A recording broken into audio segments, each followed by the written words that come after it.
तो दोस्तों फाइनली हमारी डीआरडीओ के ऑफिशियल्स के द्वारा हमारे एमका फाइटर जेट को लेकर के एक बड़ी इन्फॉर्मेशन यहाँ पर साझा की गई है, जिसके बारे में इस वीडियो के अंदर डिस्कस किया जाएगा। तो जैसा कि आप सब लोगों को पता होगा कि हमारी जो सरकार है वो ये चाहती थी कि एमका के लिए हम एक एसपीवी मॉडल को बनाए, यानी कि प्राइवेट सेक्टर का इसके अंदर इन्वॉल्वमेंट हो, जिसके चलते इस फाइटर जेट की ओवरऑल जो डेवलपमेंट है और साथ में आने वाले समय में इसका जो मास प्रोडक्शन है वो काफ़ी ज़्यादा तेज़ी से किया जा सके, जिससे कि हमारी वायुसेना चाइना और पाकिस्तान दोनों के ऊपर एक एज को क्रिएट कर सके। लेकिन इसके बाद में लंबे समय तक भारत का काफ़ी सारा समय यहाँ पर वेस्ट हुआ, क्योंकि किसी भी प्राइवेट सेक्टर कंपनी ने इस फाइटर जेट प्रोग्राम में अपनी जो आप कह सकते हैं कि रुचि है ना तो वो दिखाई, और ना ही किसी प्राइवेट कंपनी का इस प्रोग्राम के अंदर इन्वॉल्वमेंट देखने को मिला।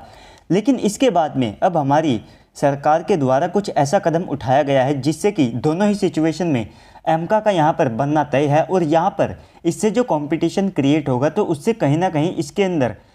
तेज़ी आएगी, जिससे कि ओवरऑल हमारी वायुसेना को ही फ़ायदा होने वाला है। लेकिन दोस्तों वीडियो को शुरू करने से पहले आप सभी लोग वीडियो को लाइक करके कमेंट सेक्शन में जा करके जय हिंद कमेंट कर दीजिएगा। तो दोस्तों सबसे पहले आप सभी लोग अपनी स्क्रीन के ऊपर ANI का आर्टिकल देख सकते हैं। सबसे पहले इस न्यूज़ को ANI के द्वारा ब्रेक किया गया था, जहां पर एक इंटरव्यू या फिर एक इंटरेक्शन के दौरान में DRDO के जो टॉप लेवल के जो ऑफिशियल्स हैं तो इन्होंने ANI के साथ में बातचीत करते हुए ये बताया कि सबसे पहले अब यहाँ पर प्लान है कि DRDO के द्वारा एमका को लेकर के जो टेक्नोलॉजी है वो ना केवल HAL बल्कि 2 प्राइवेट सेक्टर की कंपनियों के साथ में शेयर की जा सकती है, जिससे कि यहाँ पर इस पूरे प्रोग्राम में आप सब लोगों को 2 दावेदार दिखाई देंगे जो कि इस फाइटर जेट के जो प्रोटोटाइप्स है उनको बनाने का काम करेंगे। तो इसमें पहला नाम बिना किसी शक के हमारी HAL का आता है, क्योंकि HAL यहाँ पर प्राइमरी मैन्युफैक्चरर इस प्रोटोटाइप्स की रहेगी। इसके बाद में जो सेकेंडरी यहाँ पर नाम सामने निकल करके आते हैं जो कि प्राइवेट सेक्टर से होंगे, तो पहला नाम टाटा डिफेंस का आता है। इसके बाद में जो अगला नाम है वो वेम टेक्नोलॉजी का आता है। तो इन दोनों में से किसी एक कंपनी को HAL की साइड से, माफ़ कीजिएगा DRDO की साइड से एमका के जो डिज़ाइंस हैं वे दिए जाएंगे, साथ में जो टेक्नोलॉजी है वो शेयर की जाएगी, जिससे कि ये भी इसके जो प्रोटोटाइप्स हैं और साथ में आने वाले समय में जो मास प्रोडक्शन है उसको कर पाएंगे। तो ऐसा ही जो मॉडल है वो आप सब ने हमारी ATGS जो तोप है उनके अंदर भी देखने को मिला था।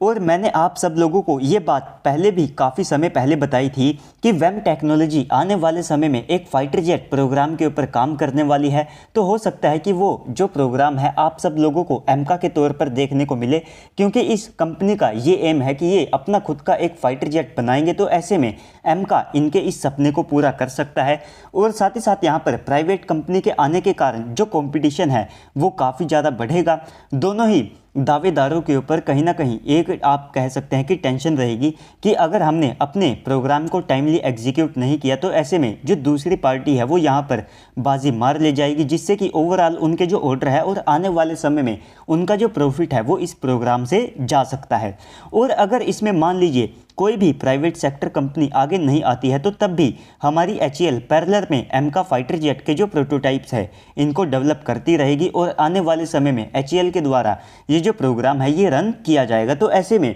2 दावेदार होने के कारण यहाँ पर काफ़ी ज़्यादा कंपटीशन क्रिएट होने की वजह से हमारी जो वायुसेना है इन्हीं को डेफिनेटली एक बड़ा एज मिलने वाला है।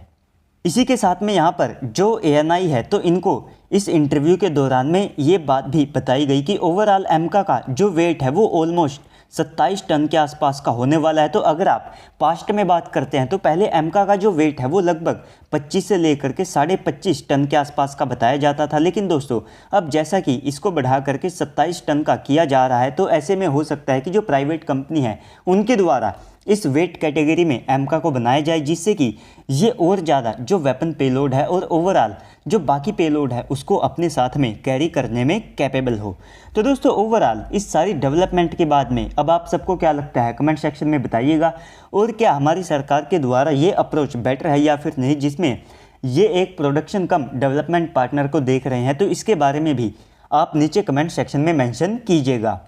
बाकी तो अगर आपको वीडियो अच्छी लगी है तो वीडियो को लाइक कर दीजिएगा। अगर आप चैनल के ऊपर पहली बार आए हैं तो प्लीज़ चैनल को भी सब्सक्राइब कर दीजिएगा। तो चलिए दोस्तों आज की इस वीडियो में इतना ही, मिलते हैं अगली वीडियो में, तब तक के लिए गुड बाय, जय हिंद।